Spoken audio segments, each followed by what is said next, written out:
And I think a big thing with us as like, growing up, bro, like for everybody, I think like in that age group of like 18 to like, 25, whatever it is, I feel like the reason why people are telling you like they feel like demons and like fucking angels are telling them to do certain shit, bro, is because like our whole lives growing up, we've been told yes, no, go do that, don't do that. Yeah. We've always had someone guiding us, like a parent, or maybe we haven't had a parent, bro, and it's just there's certain people that It's go that down mental certain health, life it's paths, depression bro. and all that stuff too. It Yeah. comes with all that. Like these demons is not just it's the anxiety and depression and loneliness.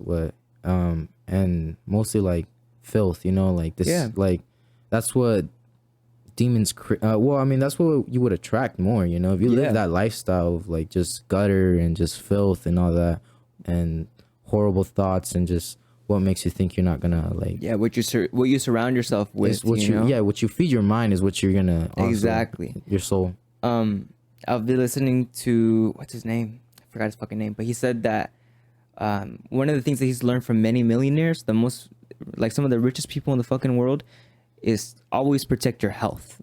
After that the riches will come. Because at the end of the day you can have all that money, but if you're a sick person, you're just a sick rich man. You're just a you sick can't person. you can't even enjoy it. what you Bro, got. that's true as fuck. You're dying in your private airplane, and all that money is like gonna. You're dying alone Like, you can't even enjoy that shit. and sad. It's not worth it. There's Andrew Tate said his priorities in life were always himself, right? You have to take care of yourself, because if you can't take care of yourself, you can't take care of anybody else. Yeah. That's true. Right? So always prioritize yourself. It sounds selfish, but it's like you're not doing it exactly for yourself. You're doing it for the love of other people. I'm here to perform for you. Exactly. Whether it be your family, whether it be your the person you have a relationship with, your relationship with God in general, always do good in yourself, and then everything else is going to come too. After that's going to be your family, your relationships, because you can't do it alone. Yeah, no, bro. You can't live this life alone. See, and that's true as fuck, bro, because I feel like for a large majority of like my teenage years, I like really, really, really tried pleasing everybody around me, bro. Like relationships, friendships. I always felt like I had the need to like be there for someone. And it's like at some point, I think it was like maybe in December of like last year, I was just like, why the fuck do I keep doing this to myself? Like, I put myself in situations where I shouldn't be, and I'm like, what the fuck am I doing, bro? So I ended up being a little more selfish, and I feel like because of me being more selfish, bro, I've been a lot happier. Yeah, Way happier. it's scary though. Like when you have to be kind of selfish and say no to some people or to some opportunities that come your way. That you could think of them as like opportunities. Yeah. But then you realize you're like, oh no, I was way better off without that. I just had to say no. Exactly, bro. And people will give you shit for sure. When you finally tell them, hey, no, I'm done. You can't be doing that. People hate on you when they're not there. And it's very clear. It's very clear. They make it very clear at the end.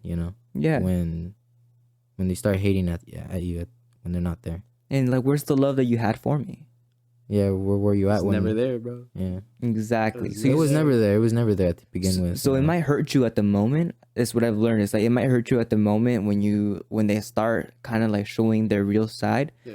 But you have to see that real side. You gotta accept that shit too. You gotta You gotta that shit accept and the move on, bro. You gotta accept that they're gonna be who they are and who that's what they're going to be. And if you like want to take it back, you're gonna have to realize that if they do it again, you accepted that was who they are. You know what I'm saying? Like that's You understand them now. yeah, you understand why they are that of a person, or but And it's about like setting a standard for yourself too. yeah, It's like, exactly. It's too. cool like having a standard for yourself. And it's worse if it's family, because then there is no standard, because you have to like, if it's a brother or a sister or family, literally. But if it's someone that you could just like, all right, whatever, like throw away, then standards. Yeah, it really does hurt a lot more when it's family, because everyone has to have a standard for themselves. And if you set yourself to a high standard, it's like the people around you that will choose to be around you will set themselves to a high standard too. You know what I mean? So if you take care of yourself daily, if you share love with everyone that comes your way, like all those good traits that you show to people kind of rubs off on them. And they're like, okay, that's how that person's acting. They wouldn't like it if I acted this way. I now realize why I can no longer talk to them. It's because I can't live up to their standard. So it's I guess that one process that they might go through is like, because I can't live up to that standard, can either quit or try even harder. And it really differentiates like the people who will really stay with you all the way. Like, yeah, you know, it sets your standards up now, instead of just like wanting to be with that crowd, you know, or that place, I guess, where you were at. Bro, yeah, I think a big part as to why me and Angel get along so well, bro, is because I feel like growing up, I feel like we've had relationships like with other people, you know, like just female, whatever, friendships. And I feel like we felt like the same abandonment of like us trying to like please people, and it's like us trying to like show love to people, and it's like we've never shown ourselves loves, bro. So Basically. then like when we end up making our music, it's like we may not be sad in like that moment in time, but it's like because of how much shit that we've like been through, bro, we can like tap into that shit, bro. yeah. It's like It's like we can relive that. We can we relived our.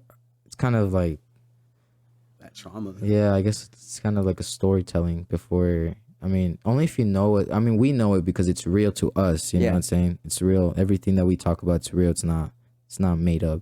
I mean, it's just like I said. We're reliving it in a song. Yeah, you're an artist. Yeah, that's what it is. So I mean, when I hear it, I'd be like, oh, that makes. I don't know why it resonates, or it makes sense. But then, no, duh. It made it from the person. I made it. You know, like I made it. Yeah, so I it came from you. Yeah.